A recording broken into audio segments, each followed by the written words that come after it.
മൂന്നാറിൽ നിന്നുള്ള ഒരു വാർത്ത കൂടി ഉണ്ടല്ലോ. മൂന്നാറിൽ വാഹനത്തിൽ അപകടകരമായ യാത്ര നടത്തിയ വിനോദസഞ്ചാരികൾ പോലീസ് പിടിയിലായിരിക്കുന്നു. തമിഴ്നാട്ടിൽ നിന്നെത്തിയ സംഘമാണ് ഓടിക്കൊണ്ടിരുന്ന വാഹനത്തിൽ സാഹസിക യാത്ര നടത്തിയത്. രാഹുൽ ചേരുന്നുണ്ട്. രാഹുൽ, ഇത്തരത്തിലുള്ള വാർത്തകൾ നമ്മൾ കഴിഞ്ഞ ദിവസങ്ങളിലൊക്കെ റിപ്പോർട്ട് ചെയ്തതാണ്. ഇപ്പോൾ പോലീസ് പിടിയിലായിരിക്കുന്നുണ്ട് ഒരു സംഘം, അല്ലേ?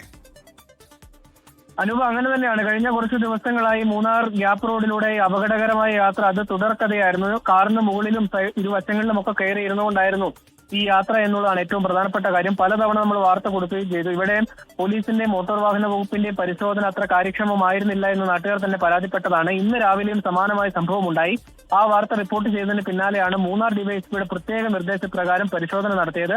അങ്ങനെ അപകടകരമായ രീതിയിൽ യാത്ര ചെയ്ത തമിഴ്നാട്ടിൽ നിന്നുള്ള സംഘത്തെയാണ് പോലീസ് പിടികൂടിയത്. ഇവർക്ക് പെറ്റി കേസ് എടുത്തതിന് ശേഷം ഒരു ക്ലാസും നൽകി വിട്ടയക്കുകയായിരുന്നു. ഇത്തരം സംഭവങ്ങൾ ആവർത്തിക്കാതിരിക്കാൻ പരിശോധന കൂടുതൽ ശക്തമാക്കിയിട്ടുണ്ടെന്നാണ് പോലീസും മോട്ടോർ വാഹന വകുപ്പും പറയുന്നത്. അപകട യാത്ര വേണ്ട, പിടിവീഴും വിവരങ്ങൾ നൽകുകയായിരുന്നു രാഹുൽ വിജയൻ ഇടുക്കിയിൽ നിന്ന്.